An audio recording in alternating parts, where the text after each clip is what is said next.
Ade rungyu kui sa tiol jang ma ade rungyu no mat ba kuyum ka syang chang faji chang gun la budi bun ade rungyu de tep gong re ade kuyu along su ri thup bam rungyu lam ade gun la kuyu mo thup ma an company chang lat gong kuyu sa fat chang un la banan set an anare kuyu slom da mat gong la kuyu kujo liang se tan da ka kuyu mat ga chip mo are fat de kuyu sa kata ko bugun are fat de kuyu sa lat bu sa inga chong sa tan da ka kuyu tho ga chip mo.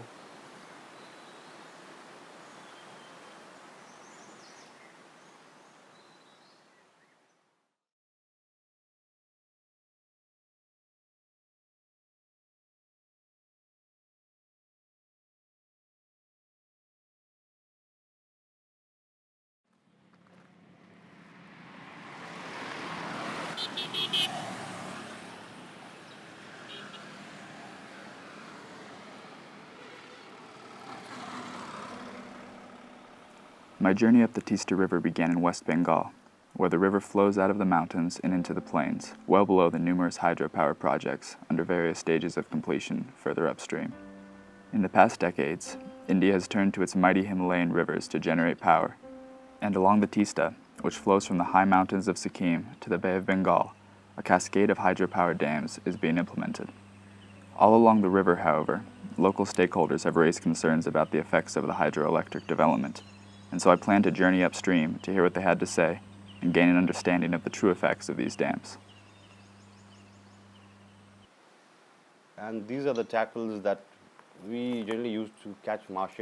This is a Chinese tackle, and the rest of them are all handmade spinners. We use these spinners to catch the marsh, the mighty one. And he is my partner, with whom we do all crazy fishing and crazy tackle making. These are all hand painted, and we have managed to catch fish on this, especially on this one. The first time I went to the Teesta was with Shamit, who took me along for a day of fishing for the endangered golden mahseer. We traveled out of the bustling town of Siliguri and were soon enveloped in the steep hills through which the Teesta runs. I'm a pretty new angler, in fact, not been old, around 4 to 5 years, in Teesta especially. And I've heard stories about, the amount of fish that used to be out here, but right now it's really different. We used to, feel scared and we used to revere this river. But right now, it's because of the construction of the dams and all these things, this river is not the river that it used to be. Earlier, at this time, it used to be emerald green. And right now, you can see the color of the river. As well as the size, the volume of the water, the way it gets reduced. It's totally erratic.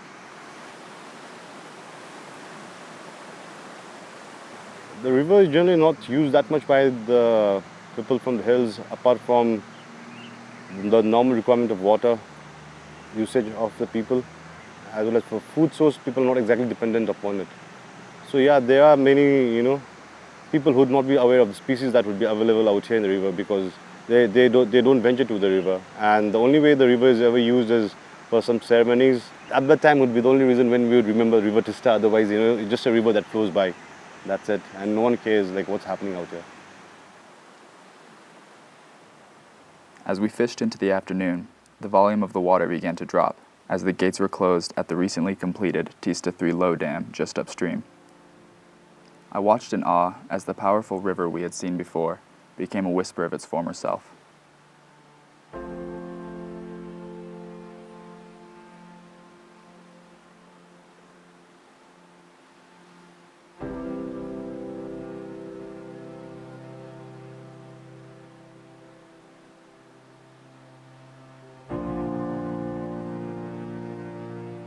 So what happens is, because of this damming, in stretches where the mahseer used to be in abundance, nowadays they cannot populate. The procreation process is also getting hampered. The food on which they were surviving, that also has become stale or inadequate. So there has been a severe depletion in the population. There are huge stretches of the Teesta which is absolutely placid. There's no waves. It just looks like a tank or a pond. No ripples, nothing. This is all because of the unregulated damming, and the discharge also has not been commensurate as per the specific norms which are set. The natural habitat has been destroyed systematically.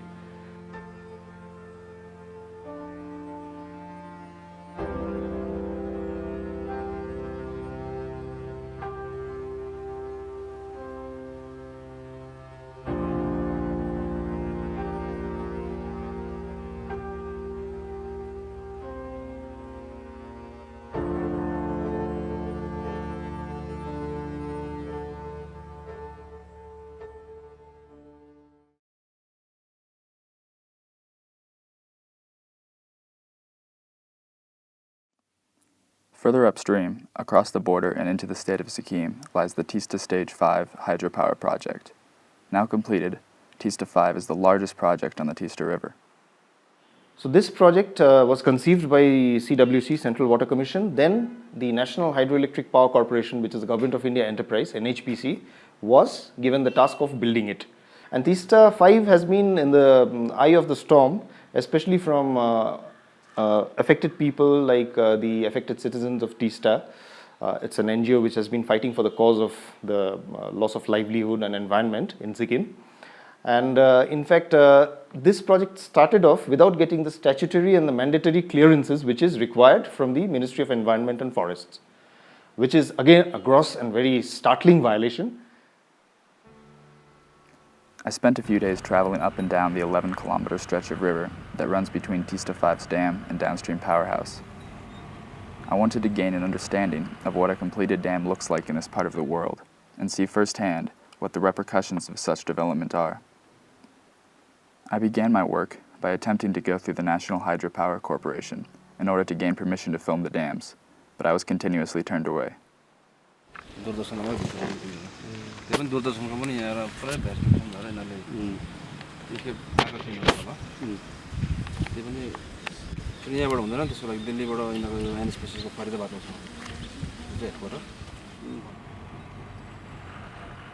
Eventually, we found a man who agreed to show us around the Dikchu hydropower project, which is under construction on one of the Teesta's many tributaries, just upstream from the Teesta 5 dam. I was asked to hand over my camera, which I did, but not before I managed to slip my small GoPro into my pocket. Once inside the labyrinth of tunnels, I began to appreciate the impact of these dams, despite there being run-of-the-river schemes, which are touted as being less impactful to the environment. On specific periods of time, they store the water, and that water is again flowed into the turbine of the powerhouses through tunnels, which has been dug into the mountains. This has hampered the free flow of the river, despite of being a run-of-the-river scheme. On our way back downstream, I took note of how, between the Stage 5 dam and the pump house, the Teesta exists only as a stream. From my prior experiences earlier in my trip, I knew how destructive this must be to the river's ecosystem. I next met with a woman who lives alongside the Teesta 5 dam site. She was forced to move out of her old house after an earthquake in 2011 and believes the damages to her home were exacerbated by Teesta 5's tunnels, which now exist directly below her town. I had read about the increase in landslides in the area since the construction of the dam, but it was still alarming to hear from someone whose daily life is so often affected by them. भैँचालो आयो हैन भैँचालोले यहाँ सबै लथालिङ्ग बनाएको थियो घरहरु crack बनाएको थियो अन्त जमिनहरु पनि पुरा फटाएको थियो हैन त्यसको 3 दिनको बादमा फेरि भैँचालोको सकेर चाहिँ पहिरो आयो पहिरोले चाहिँ यहाँ गाउँै सबै उठाएको थियो त्यसमा हामी पुरा चङ्खो भएर बस्नुपर्छ यहाँ त फेरि खुला पनि जग्गा छैन खोज छ यहाँको मान्छेलाई यो के अब यहाँ बसुन्जेल चाहिँ टेन्सनै भइरहेन्छ एक दिन कसैको एक दिन पाहुना गयो नि ला के पो हुने हो कि पानी आएर त पिर मनमा हुन्छै हुन्छ नानीहरु कता खेल्दै छन् त्यो पनि टेन्सन हुन्छ अनि जब उले छोड्छ नि त्यतिबेर चाहिँ वारी पारी ढुङ्गा लडेर चाहिँ के मान्छेहरुलाई चाहिँ अब भेट्छ कि लाग्छ कि भन्ने त्राइमा बस्नुपर्छ हामी चङ्खोमा बस्नुपर्छ उनीहरुको लागि त फाइदा छ यहाँ पब्लिकको लागि छैन नि त पब्लिकको लागि उनीहरुले अब गर्दैन किन गर्नु थियो उनीहरुलाई अहिले पानीबाट उसको काम भइरहेछ चालु भइरहेछ हैन उनीहरुलाई फाइदा छ अन्त पब्लिक गएर भन्यो भने अब सरकारले सबै बेचिसकेको छ यो उपाय पनि छैन अब Later that day, I met with a man just downstream of Yogmaya who showed me around his home and terraced farm, which were set high above the river. When we sat down to talk, he told me a heartbreaking story regarding the compensation he was guaranteed by selling his land for the Teesta 5 powerhouse site. कसरी थाहा पाउनु भन्नु नाप्जो आए हो यो मलाई चाहियो ट्याङ्की बनाउन के बनाउनु भन्नु पाइपहरू लगाए त्यही त फर्स्टमा उम्बै लगाएको कुरा गर्दाखेरि अहिले पाउँछ जमिन राम्रै हिसाबले पैसा पाउँछ भन्ने कुरा भयो हुन्छ भनेर दिउँ पनि तर अहिले बिचमा फाल्टो मान्छेले खाइदियो आफ्नै पञ्चायतहरूले खाइदिइहाल्यो पैसा चाहिँ माथिबाट राम्रै पाएको थियो होला नि पैसा तर बिचमा खाइदिएर अहिले छैन अहिले सुकुम्बासी जस्तो भइयो आफ्नो उसले बाजेले जोतेको जमिनहरू छैन अहिले ऱ्याङफ्याङ भयो त्यस्तैमा भल जम्मै पहिरो भयो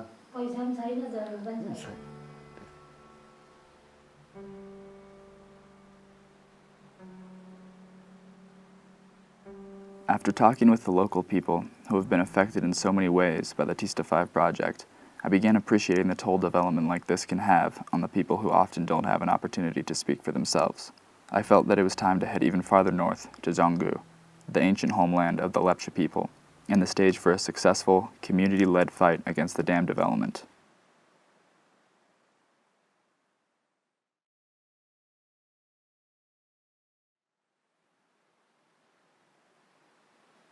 Liangare kuyusa dokyopka kuyudu mongmetka vamna mahuna long lugdinka kathunna kuyusuro lugdinka kathunna kuyusuro mayamusa. Arriving in Jongu and driving across the rickety bridge that separates it from the rest of Sikkim was like arriving in another world. Here, I stayed with Tenzing Lepcha, a man who has played an active role in the fight against the dams. He took place in 2 hunger strikes during 2007 and 2008, which eventually forced the Sikkimese government to scrap 4 hydro projects that were planned in Jongu. Today, he continues the fight against the proposed Teesta Stage 4 dam, which would submerge his newly built home and run tunnels underneath his ancestral village. Okay, like the name of this lake is Tumkyung Lake, so it's very sacred for us. So one clan called Hiyongdingmo, their creation story has been started from this lake, and it's very important for us to preserve it, So once the dam comes and once they do underground tunneling, there's a chances of shipping down this lake, which is very important for us to preserve it.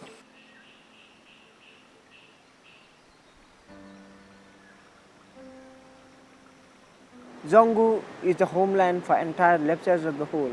Although they are spread right now to the various parts of the world, but our birthplace is Zongu. This area will be our dam site area. They are going to construct what you call the barrack out here.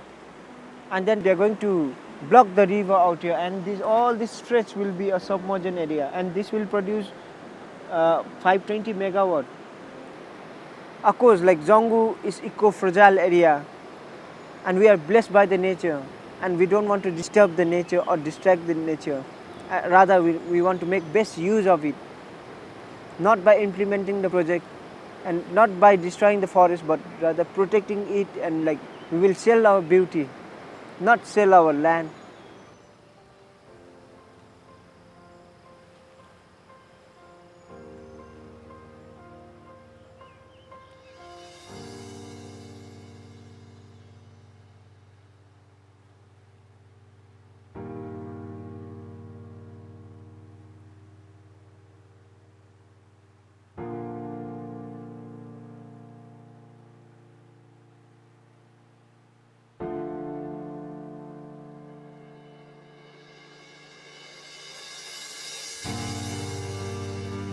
By the time I reached my journey's end, I had met countless wonderful and welcoming people and seen jungle gorges, high peaks, and clear, powerful Himalayan rivers that left me speechless.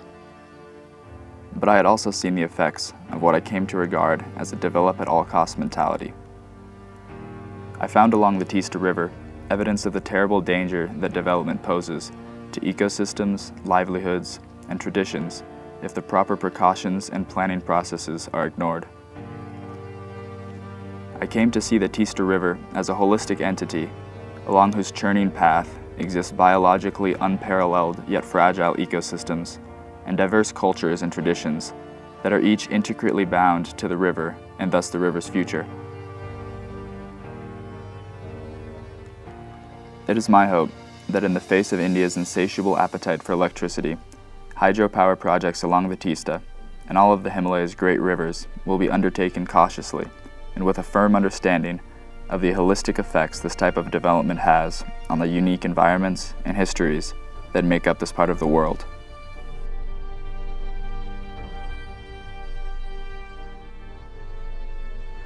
Beauty of nature is joy forever, they say. Like, the joy will go forever. It's just like we have to sit down and like put our hands here and just think how it was before, you know.